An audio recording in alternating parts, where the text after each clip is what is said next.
another game. Very, very excited here as we do have Joe Turrentine against Evan Campbell. And we just talked about the two best decks. One was Giratina V-Star, Charizard EX as the next one, as Joe here just vibe into it.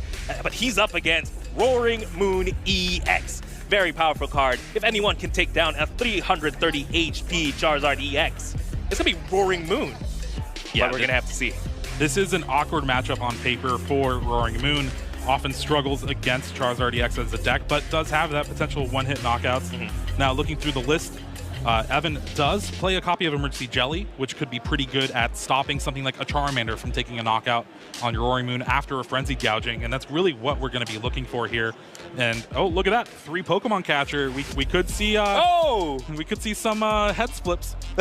There we go. Just like we said, all it takes is one head sometimes, and yeah, sometimes you don't even need to knock out the Charizard. You just knock out attack around it. But again, Charizard EX has proven time and time again, it's a powerful Pokemon, as I believe we do have Evan starting us off here. I believe, not the most explosive start here, as Evan just attaches energy for turn onto the Galarian Moltres and a pass, as Joe just bets his Charmander and pass. Yeah, I don't know if this is Pokemon the way it's supposed to be played most of the time. We're attaching cards to Pokemon.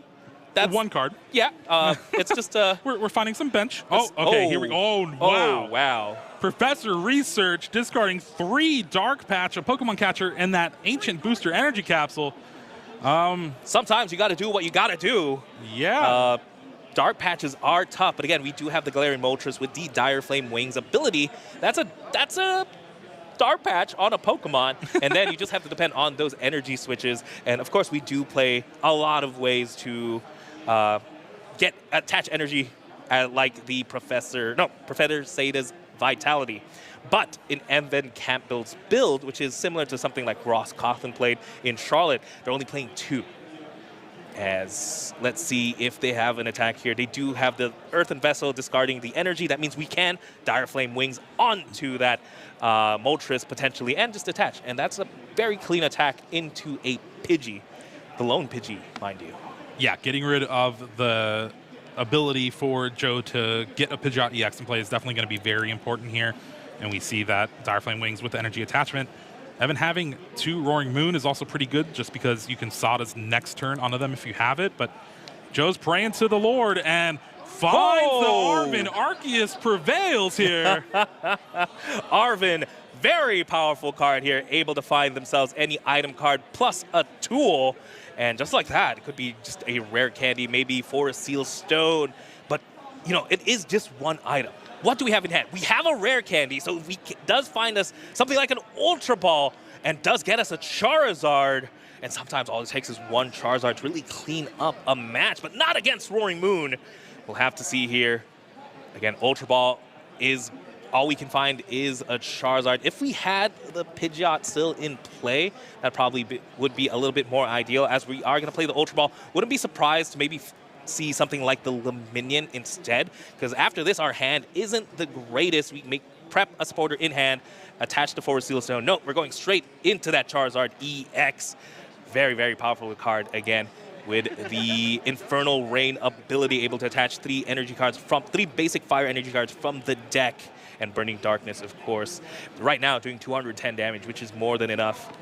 Well, again, just barely. It does take the knockout on that Galarian Moltres V, but Joe's going to have to do a lot of work to try and get a good turn next turn, because if Evan has the cards available, meaning the last Dark Patch, Professor Sada's Vitality, he can get a Frenzied Gouging out and take a knockout on this Charizard EX.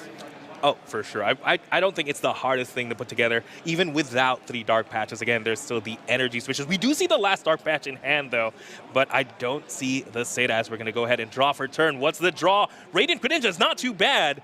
That's a way to get energies into the discard pile, but more importantly, draw 2 cards. There's only 1 energy in hand, however. I do see an Iono, a Judge. These aren't the cards that accelerate energy. It's still possible, though. We can Dark Patch, attach energy, Dire Flame Wings, energy switch. A lot of cards are live. It has to be right now. We can't let this Charizard get a back-to-back attacks. Oh, technically, if it does attack now, it doesn't take a knockout on Roaring Moon, so it wouldn't be the end of the world, as we do see the Dark Patch played and the energy attachment. It might just have to be either Iono or Judge. Looks like it is going to be that Iono getting that one extra card. 5 cards, Jeremy. Energy switch, switch. That's all we're looking for, right? Well, we're looking for some other cards too. You know, you need to get stuff set up. No, we're just thinking of the next turn. There's a giant Charizard EX staring us at the face here. Is that an energy switch? Energy switch, but no switch. So that means no attack from. We still have concealed cards. Oh, we do still have concealed cards. Concealed cards draws 2 Palpad. Earth and Vessel. Those cards are not going to do it. So now both players going to be taking a step back a little bit. Evan's going to try to get stuff set up. Joe will have the Charizard still in play, can attack, but won't be able to take a knockout, and will have to try to get more semblance of a setup here. Maybe another Pidgey, another Charizard in play, a Charmander with another energy can take a knockout on a Frenzied Gouging Roaring Moon. And Radiant Charizard, though, very, very big card. It's an easy, hey, you know what? I'm just going to put this down, attach 1 energy. I have 250 damage. Later down the line as they go ahead and play Iono here as well. Again, right now, don't have a knockout on anything. Evan should be pretty safe this turn. As safe as safe can be, you know, taking 210. But you get a Charmeleon. That's something. It's something, but it's close to nothing. So Joe has the availability to just get the damage on the Roaring Moon. That means it'll shut off Frenzied Gouging, at least from this active one. But he's still going to be in a lot of trouble, and both of these bench Pokemon are going to require another energy to be able to take a knockout next turn on a Roaring Moon that used Frenzied Gouging. Right, we do see the Jelly. We do have the switch card now. The Jelly's huge. Is that a switch card, or was that the energy switch? But in any case, let's see here. We're going to go ahead and conceal cards, draw 2 cards. Forest Seal Stone is big. That's anything we want. So it's almost guaranteed that we're going to go ahead and Frenzy Gouging here. And we have the energy in hand. Look, there's the Emergency Jelly. I do believe that was an energy switch. Yeah. So that is another way of powering up the Roaring Moon, moving it from the Galarian Moltres V, since it can power itself up with Dire Flame Wings into that Roaring Moon. And just like that, I think that's a switch card? No, it's a Pokemon catcher. And then the energy switch. You don't need the energy switch, or play the energy switch now, and then Dire Flame Wings, and you're going to have to Star Alchemy for a way to get out of the active spot here. Sometimes you just got to do it. You just got to Star Alchemy for that switch card. Hey, you're healing 30 damage as well from that Roaring Moon. I'm not sure if that's significant damage, but 30 damage is something. And more importantly, getting the Roaring Moon with 3 energies into the active. Let's see here. Yeah, it's going to be a big Frenzied Gouging from this Roaring Moon. It's going to trigger the Emergency Jelly to heal off the 120 damage, and it's going to force Joe to promote this Radiant Charizard and hope to draw a Fire Energy, I believe, because Excited Heart's going to reduce the attack by 3, meaning 2 for this Combustion Blast. The thing is, Joe's only playing 6 Fire Energy in this Charizard list. We've seen this popularized by Azul Garcia Griego, playing 6 Fire Energies, 2 Super Rod. A lot of players have opted to do just that, and this is the one spot where it's honestly very bad. Yeah. There's a lot of live cards here, though, for Joe. Again, you could also top deck into Charizard EX, because that does find them the energy, but didn't quite see what the grab was there. Is it a Super Rod? Might be a Super Rod. Looks like he is moving the energies from the discard pile, plus that Charizard EX.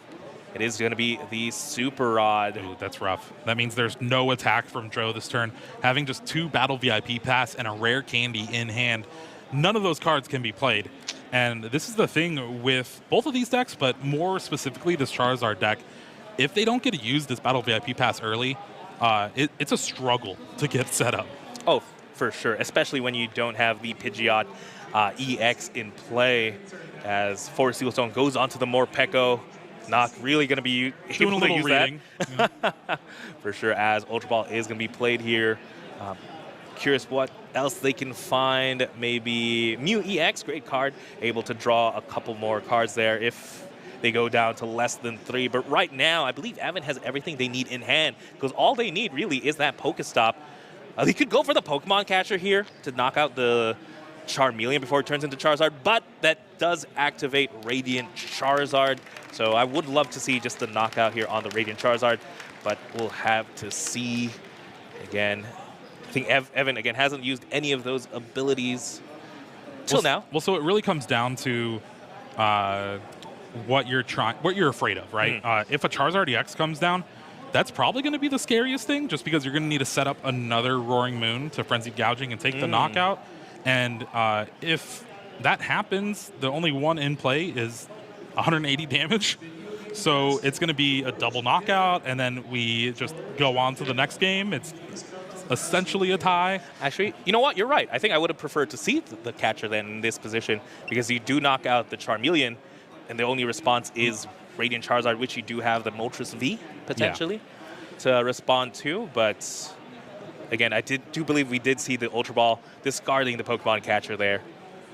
Now, Evan still can maybe even retreat to the Galarian Moltres V, take the knockout with that, but it's still looking pretty good, and Joe still needs to just top deck something next turn. Top deck a Charizard EX or an Ultra Ball. I think that should Ultra Ball probably be better, maybe even Arven, just so you can get a couple more cards out of the deck, discard those Battle VIP Pass in hand. No, definitely. A lot of live cards here, a lot of live cards for Joe, but... Oh, there's also the Boss's Orders in hand for Evan. Cool. But yeah, there's just the Calamity Storm, taking the knockout, getting rid of Pokestop. Charizard EX off the top. Let's see here. I think it's his only hope here. Charizard EX counter catcher is a hope. You know what? Is it? It's a way to stall. if you can stall, there's hope. Again, counter catcher can be played only if you're behind on prize cards, and yeah, there it is. Joe bossing up the Roaring Moon, has to find the switch. Nope, there's the escape rope. Yep. And with that, Evan Campbell winning game 1 against a tough matchup in Charizard with his Roaring Moon EX deck. Again, who needs dark patches, right? Yeah, just one of them. That's all you need. All we need is that one. All we need really is to put in that pressure. And if there's any that can do that, it's that Roaring Moon deck. And taking that key knockout on that Pidgey very early on. But yes, here we go. Game 2, both players here just having a good time at the Knoxville Regional Championships.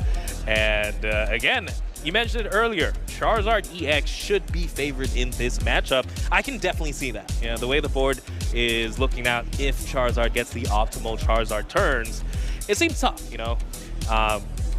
Being able to really take easy knockouts on Roaring Moon, and you have the Radiant Charizard more importantly, since it is a single prize attacker.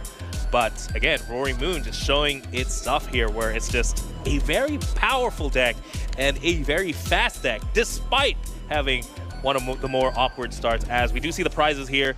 A rare candy, Charizard, Charmeleon, Pidgey. Couple of lines there, prize. Very important prize here for Evan, though, is that Radiant Greninja. Again, Evan does really rely on Pokemon abilities to be able to draw, like the Squawkabilly and the Radiant Greninja, to really fill up the hand. As right now, all we see is the Galarian Moltres V, very similar to the first game, but pair that with the Earthen Vessel, discarding an energy to get even more energy, should at least guarantee that Evan sees 2 energies this turn, Dire Flame Wings plus the attachment for turn. But again, we want to see more. As Roaring Moon, we want to see more draws. And as we get 2 energies in hand, Iono, Ultra Ball. Ultra Ball could guarantee at least the Squawk. Yeah, that is something we didn't see in the game 1, with both of the players not having a very optimal turn 1, just, you know, pass. But Squawkabilly EX is definitely a card that helps accelerate this deck, and 2 ways, getting energy in the discard and drawing some extra cards. Definitely, and good sequencing there from Evan, again discarding the supporter, but has a Palpad in hand. Since we're losing the hand anyway, might as well make you the most use out of it, getting that Iono placed back into the deck. And again, we should be preparing for a Squawk and Seize. Discard your hand, draw, and draw 6 cards, 36 fresh cards.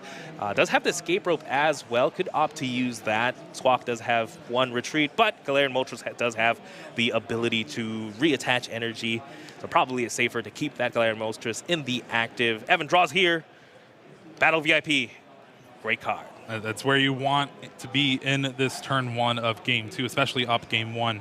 You need everything you can against a matchup like this Charizard EX deck. And Evan, as a player, does have a regional second place finish, but quite a few years ago, 5 years ago, and then has placed in top 16s, top 32s, but recently has been struggling a little bit. Only has a top 256 in Charlotte, and then before that, just top 64 in Pittsburgh.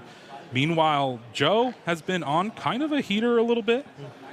He is coming off a 13th place in Charlotte Regionals and then a top 64 in Portland. Both of those were with Arceus V-Star, though, with that Regigigas V-Star. And it is interesting to see him switch off of that into Charizard for this tournament. Definitely. I think that's a big change there from Arceus V-Star to Charizard EX. Just maybe thinking, you know what? Let's play the meta. Let's play the best deck in format, as we do see back to the game here. Evan just going for the Dark Patch on the Roaring Moon, attachment on that Glaring Moltres, just like that. Again, Jeremy, this is the first turn of the game, and there's 3 energies on board, but something of note. Nothing else in the hand. Gonna have to depend on that Mew EX to refill here. Does get a playable card for the next turn at the very least, but really seeing how important that Radiant Greninja could have possibly been for Evan's board. As we move it on back to Joe, do we see an Arven?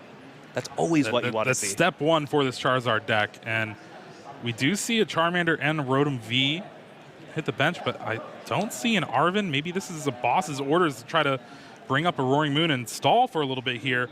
Now, Evan did hold on to Energy Switch, so this could be a pretty big turn 2 for Evan if he can try to target down that Charmander. Jeremy, is it catcher time?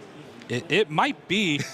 There's none in hand, so there's a way Evan's to draw. Gonna have to put in a lot of work, but drawing that Professor Sada's Vitality is going to do just that. Able to charge up both these Roaring Moons, and with an energy attachment from hand and the Energy Switch, this active one can start attacking right now.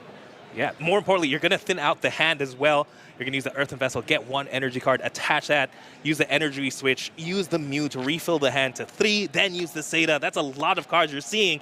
And again, catcher could be the world here. All it takes is 1 head to swing a game. Sometimes you need to play these power supporters like the Seda, but would also love to get that early gust effect. And again, taking down that lone Charmander would put Evan in an absolutely amazing position. We do see the energy attachment, energy switch there onto the Roaring Moon. Here we go. Restart here from the Mew, 2 cards. 2 cards, nothing too useful there. It does have the switch card, energy, great cards. Worst case scenario, are we gonna have to gouge a Radiant Charizard? That doesn't feel too good, so would love to at least see a stadium here for Sealstone. Pokemon Catcher. All right. Both of those cards can mean just a Pokemon Catcher heads. Now, Pokemon Catcher is going to be a big one here. If Evan flips heads, this is basically game over. Oh, it's tails. What do you do here, though, as Evan? You use the Forest Sealstone to get a Pokestop, right? At least the Pokestop. Pokestop? Yeah, so you can Calamity Storm. Okay, so you can Calamity Storm. And a little bit of a safer play, but I like what you're thinking there, Jeremy. Maybe we Pokestop for the catcher. Listen, I love going all in, you know. Let's get that Forest Sealstone, use that Star Alchemy.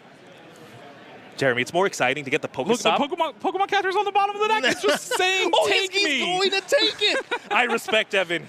Here we go. He can't possibly flip tails twice in the row, right, Jeremy? Billy's got to do it, you know. Here we go. Oh, I'm excited. I would have loved maybe the Pokestop. Just flip it over. You use the Pokestop to draw into the Pokemon Catcher. Big Pokemon Catcher. Off the table. It's a Tails. It's a Tails. Joe pops off. Ooh, Joe breathing a sigh of relief there. And this is worst case scenario for Evan now because he does not have the knockout without Frenzied Gouging. You're going to have to do what you have to do. Again, would have loved to see the Pokestop. It's a safer play, and you can still draw into the Pokemon Catcher. I guess you just Calamity Storm and put 100 damage on that Radiant Charizard? No. Oh, why is it? Yeah. Joe's just like, what am I doing? 100 damage onto the Charizard. Not the most explosive turn here for Evan. But the big thing, though, Radiant Charizard in the active spot, very hard to get out of the active spot. That is true. That is true. It does have 3 retreat. You're going to have to evolve into Charizard EX, put all 3 onto that Radiant Charizard if you're going to want to retreat. So, okay, I see it. I see you, Evan. Let's not take this knockout. I mean, does Joe play any way of retreat? Okay, there is a way to switch, and, you know, there is a way to find it. Oh, this Arvin is able to grab it. There's already Rare Candy Charizard in hand for Joe here. And Arvin can grab that switch for Seal Stone and keep things rolling. But would you do that? Oh, 4 Seal Stone could get you at least another Pokemon, because if you go for the switch here, attack with the Radiant Charizard, you're not taking knockout. Oh, yeah, and you're just getting knocked out right back away. Joe really needs to prioritize a setup here. As, yes, Arvin, it's going to be for the Level Ball and the 4 Seal Stone. A little bit of a safer position for sure, as Level Ball is going to be played. Is he failing the Level Ball?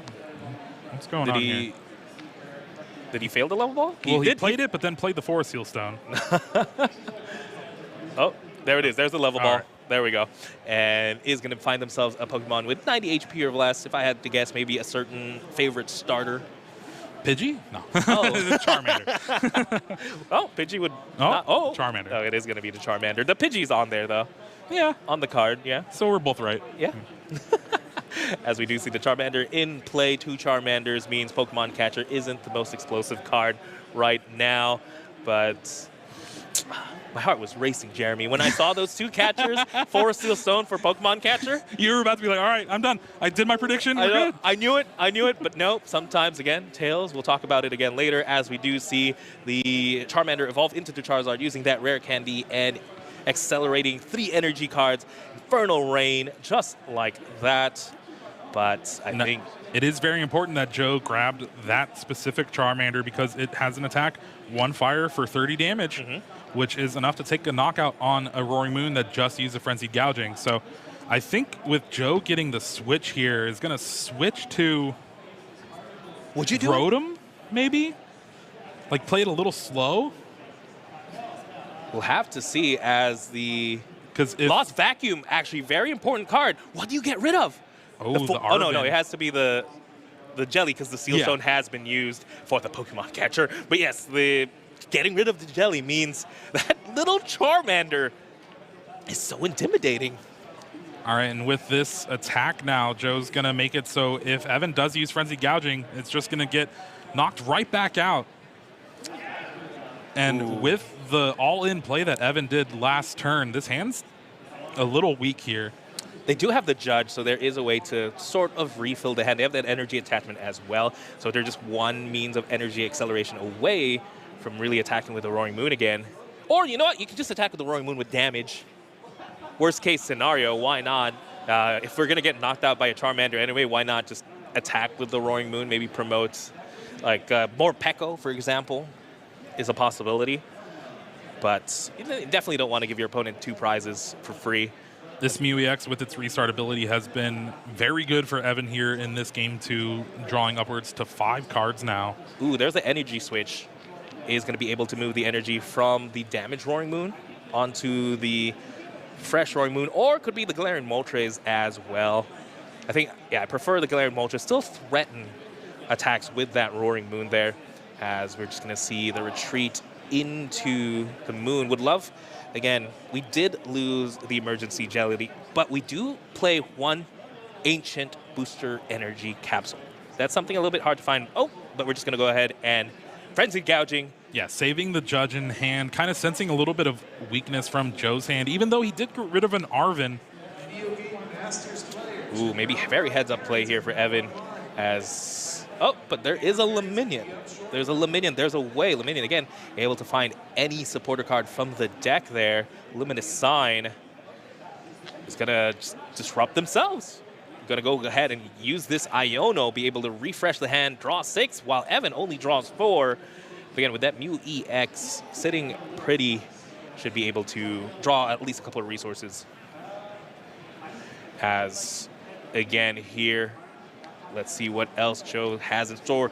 If they draw into the Charizard EX, Charizard Candy, we go for it, right? No. We don't? No, we take the knockout with Charmander and set up a second Charmander. This is exactly what Joe's trying to do here, and okay, we do see a couple Ultra Ball.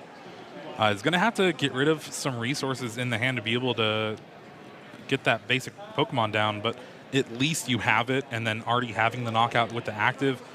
This is as good of a position Joe can be in considering the start he had. No, definitely. Something, Joe, again, is playing Charizard EX with Pidgeot. We haven't seen a Pidgeot either game. And again, that's a very important card, being able to find anything you want from the deck. But yeah, again, without it, Joe's really been having to depend on the minions or the Rotoms to be able to refill the hand. As we do see the Ultra Ball, should be able to find another Charmander there, just like you said.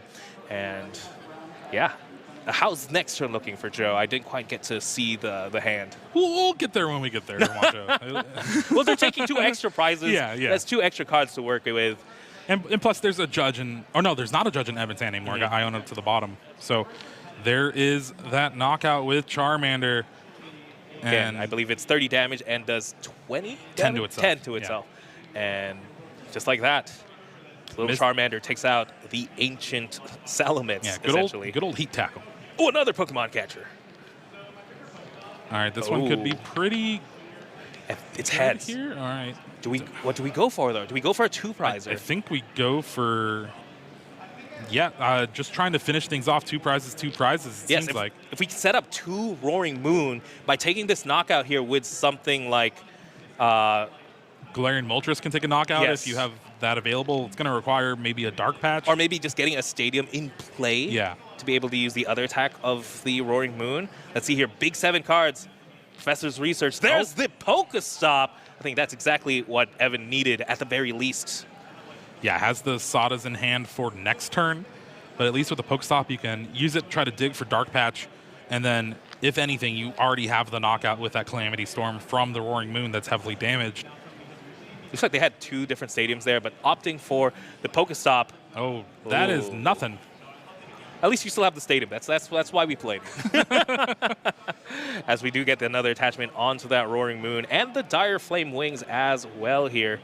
And yeah, just like that. Again, Pokemon Catcher could be the difference between winning and losing a game. And that one heads giving Evan 2 more prizes, staying in that even prize race. It's going to be that knockout. Luckily, Joe does have the Radiant Charizard that's just never been knocked out to be able to take this prize. This Radiant Charizard's now able to attack with just the basic fire on it. So Joe has the Combustion Blast ready to take the knockout, go down to 2 prizes himself.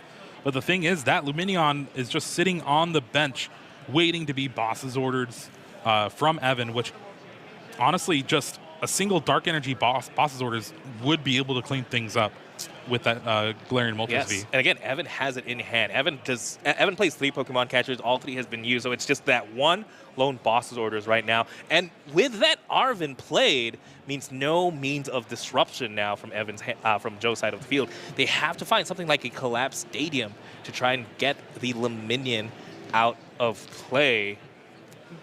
And they only play 1. I don't think I saw it in the hand. Yeah, not only that, you need to get 2 more bench Pokemon that are not Pokemon V. Yeah, sometimes the 1 card from Arven just isn't quite enough, and that's the downside again of not having access to your Pidgeot. You don't really get access to your tech cards. That's why you sometimes have lower counts of these stadiums. You have 1 Lost City, 1 Collapsed Stadium, so you can find it when you need it. And not to mention all the other things Pidgeot can find for you to be able to set up the game, as we just do see the rare candy into the Charizard EX. Is there, 1 Fire Energy left in the deck? Well, 1 is just enough to really technically close out this game. But again, we do know what's in Evan's hand. It's just a matter of playing it. And just like that, didn't we say Charizard had a better matchup into Roaring Moon? Yeah. Usually when you start with an Arven Battle VIP Pass, it's pretty rough, especially if you get that Pidgeot in play. But wow, okay, Dark Patch just seals things up for Evan here. Dark Patch along with that Dire Flame Wings from Galarian Moltres V. 3 energy, boss's orders, bring up Lumineon V, and just like that, Evan Campbell 2-0 against Joe Turrentine here in round 4. Whew, what a match, Jeremy. And I just have to say, all it takes is 1 heads on Pokemon Catcher. Yeah, even if you have 3 of them, even if 2 of them are tails in absolutely crucial moments, if 1 of them is heads, just 1 at that mid-game, it does, in that mid-game, like we saw, it could clean things up. Those 2 prizes, just to stay in the even pricing, was the world here for Evan. And both players just over the moon here. Love it. Love the spirit of the game right now in the Knoxville Regional Championships. Very, very great game. Sometimes the key in the Charizard matchup is maybe knock out one Charizard, the rest you go for his friends. Yeah. I mean, well, I'm excited to hear about some Pokemon being played. Let's go ahead and take it down to the lounge and have an interview. Thanks a bunch, Jeremy and Wancho. I'm here with our winner from the last round, Evan Campbell, getting off to an excellent start, 4-0 here in Knoxville with the Roaring Moon. How you feeling, man? Pretty good after that game, for sure. Yeah, so talk to us about this deck for the weekend. Obviously, this is a deck that at the start of the format was pretty popular. I know you play a lot of online tournaments, so I'm sure you saw plenty of it in the online events. For sure. But then it seems like it kind of fell off a little bit after LAIC, but just the last few weeks, it's really started to surge up in popularity. Yeah. Why did you choose it for the tournament this weekend? So for us, we went the catcher route for it. So with us being able to go an up-tempo into decks like Charizard, then taking that first initial knockout on like a Rotom V, Luminion, if they have to bench it, the setup is always really good. Same into Tina, like if you can get the path bump if they go first and just hit a catcher heads, if they only get one Tina down, you're just in the driver's seat at that point, pretty much. It's felt from testing. So that makes a lot of sense. Just sheer aggression. Yeah, absolutely, because I think that can be a big problem for Roaring Moon a lot of times, and that's why I think for a while we saw people using cross switchers in their list just as a way to try to be aggressive and do that prize trade, you know, the 2-2-2 strategy, which can be difficult to do when your opponent has like a Charmander or a Pidgey in the active. So game number 1, obviously your opponent kind of had a slow start, but was able to get that Charizard into play pretty quickly. Was that kind of, because you had a rough start as well there, having to research away 3 Dark Patch? Yeah, that was a little bad for me for sure, because we only play 2 Sada, and just the recovery at that point was very slim. So I got kind of lucky on that one for sure with him not drawing as good. So yeah, I mean, he still was able to get that Charizard established. Past that, yeah. But you were able to capitalize and come away with the win. I got super lucky with that, I'm not going to lie. Well, that's what it takes sometimes. Right. It's a long tournament. You know, you got to play really well, but you also got to capitalize on the situations that present themselves to you. And then in game number 2, we got to talk about it. The crazy play. You go for the Pokemon catcher. It hits tails. Yes. You've got your Forest Seal Stone in your hand. Right. You go for the second catcher. Yes. What's going through your mind there? So at that point, I had restart on the field with Mew. So I knew at that point I would exhaust my hand down low enough to where I could keep on drawing a couple cards each turn. So I knew I had somewhat of a draw engine. And if I hit that heads right there, to me, knocking out that Charmander, I would have left the Rotom alone there, just shut off the engine, no energy acceleration. I would have been able to go up 2 prizes and just do the 2 exchange at that point with him. So I knew if I took that Charmander offline right there, it was pretty well game right at that point. And you get the catcher. You flip tails. Yeah, that's the catch-22 with catchers for sure. Catch 50-50. Right. Yeah. Doesn't always come to fruition, but you still end up coming out on top in that game. It seems like you've got a lot of practice going into this, and it sounds like you've got a good group that you work with. How important is that to seeing success at these regional championships? I mean, to me, it's very important. You need to surround your people with that want to have success just like you, and that way everybody's putting in 110%. Testing is a bunch of it, just theory crafting and all that. So. Yeah, absolutely. And the catchers are super hyped for sure. Right. You guys have 3 catcher in the list, is that right? Catcher, yes. Yeah. So have you had any in your other, 3 rounds before this one, any moments that came down to those catcher flips? Not as much, no, because the other 3 rounds were against 2 Mew VMAX and 1 control. So not utilizing as much for sure into those, but... It feels like against Mew, you just need to establish your board more than gust anything. Exactly, right. Makes a lot of sense. I tend to go in with Moltres more in those matchups for sure. Just early attackers that you can power up easier than the Moon realistically, because you could just Dire. You don't need the extra energy switch. You just go attach, patch, Dire. It's less steps for you most of the time. So. I feel like the discovery of the Galarian Moltres as a good card in the Roaring Moon deck is what has made it be so successful recently. It wasn't in a lot of the lists early on in the format. It felt like a lot of people weren't choosing to include it. But now, and that's one of my favorite things about new cards coming out, is that you take a card like Galarian Moltres that has been good in the past, but it's been a while since it's been played in decks, and then all of a sudden a new card comes out that breathes new life into it. You feel like that's the case for Moltres in this deck? Oh yeah, for sure. Moltres has been one of those cards that's been around for a while. It's seen very well success throughout its entire in the format period. So I mean, it's been a pretty consistent card overall. So. Awesome. Well, congratulations, Evan. 4-0 thus far in the tournament. Is there anything that you're hoping to avoid? Only 4 rounds in. You've got a couple Mews, the Snorlax, and the Charizard. How are you feeling about the rest of the different decks you could play in the field today? The main one I want to dodge is probably Radiant Zard, Sable Zards. So that's probably our toughest matchup on paper from what we've tested, and Counterbox as well. Those two are the ones I won't stay away from, if at all possible. So. Well, and then that's pretty good for you as well, because it feels like those are 2 less popular decks. Right, so right. as long as you're playing against the things in the room that are the meta, it feels like you feel pretty good about your chances, right? Yep. Just got to keep on hitting those. All right. Well, we got 5 rounds left. Hopefully we'll see more from you later on in the tournament. Best of luck to you, Evan, and congrats on the start. Let's get back to the casters.